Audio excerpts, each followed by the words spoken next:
तो शर्मा जी, मैं आपसे ये बात कहना चाहूंगा जी कि जी बोलिए। सवाल आज का नहीं है। हाँ। सवाल जब 1947 में आपको सो कॉल्ड आजादी मिली, जो कि हम्म। आजादी थी ही नहीं, it was transfer of power. और हम्म। आज भी आपके ऊपर गुलामों के वही नियम कानून थुपे हुए हैं। वही हम्म। गुलामी की प्रशासनिक व्यवस्था और जुडिशियल व्यवस्था आपके ऊपर थोपी हुई है। हाँ। तो ये देखा जाए तो शुद्ध जो है जी गुलामी ही है। देखिए, जी जी। जिन राजनेताओं जो राजनेता जीत रहे हैं, जो राजनेता हैं, राइट, जी। जो हमारे वोट से जीत रहे हैं, वो हम्म। हमें रिप्रेजेंट ही नहीं करते हैं, वो पॉलिटिकल पार्टी को रिप्रेजेंट करते हैं। हम्म। और पॉलिटिकल पार्टी जो है वो अच्छे लोगों को टिकट ही नहीं देती है। वो हम्म। अपराधियों को, दल बदलुओं को, अपने आकाओं के बच्चों को और बाहुबलियों को टिकट देती है। जाति और धर्म के आधार पर भी अयोग्य लोगों को टिकट देती है। तो जो लोग आपको रिप्रेजेंट करने के लिए सामने आ रहे हैं, वो बुद्धि और विवेक से वो योग्य व्यक्ति नहीं है, राइट। हम्म।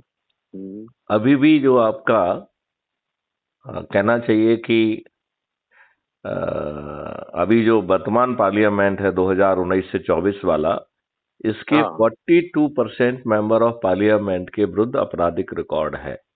मालूम है।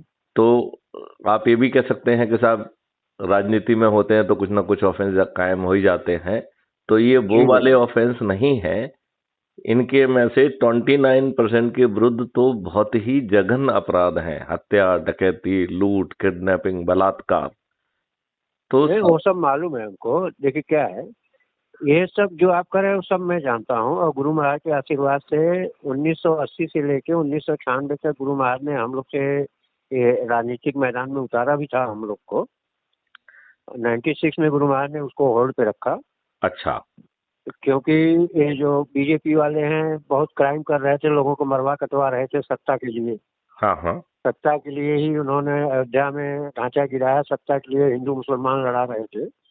हाँ हाँ। तो गुरु महाराज ने कहा, बच्चा जरा इनका भी परिचय देश के लोग जान जाएं, जरा हाँ तुम हाँ। लोग रुक जाओ। हाँ तो हाँ। हम लोग को गुरु महाराज ने रोक दिया। अभी 2012 के बाद में फिर हमने जो है इसको आगे बढ़ाना शुरू किए हैं। हाँ और हाँ। 2020 में इसकी शुरुआत में अपने व्यक्तिगत तौर से गुरु महाराज के विचारों को लेके चले हैं। हाँ हाँ।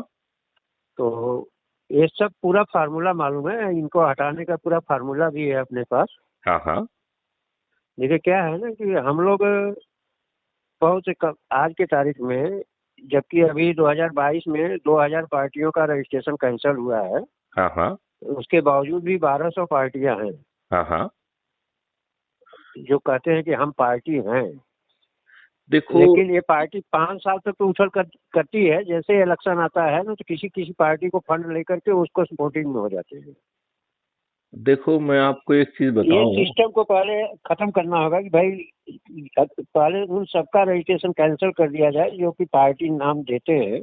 अगर है तो फिर देश के या प्रांत के किसी भी इलेक्शन में कम से कम 75% सीटों पर फाइट करना उनको अनिवार्य माना जाएगा, और देखो, नहीं तो पार्टी देख का देख रजिस्ट्रेशन कैंसिल। देखो देखो, आप नियम कानून को तब तक नहीं बना सकते हैं जब तक आप पार्लियामेंट के मंदिर में ना पहुंचे, नंबर वन। तो हाँ। एक बात तो आपको ये समझना पड़ेगी। हाँ। दूसरी बात आपको ये समझना पड़ेगी कि आप खर्च करके इन हम्म। दुष्ट लोगों से नहीं जीत सकते हैं। हम्म। तो इसके लिए क्राइम फ्री भारत ने एक पूरा मॉडल डेवलप किया है। शर्मा जी, आपको उसे समझने का मौका मिला है क्या? नहीं, अभी वो आप थोड़ा बताएंगे तो अपने को समझ में आ जाएगा।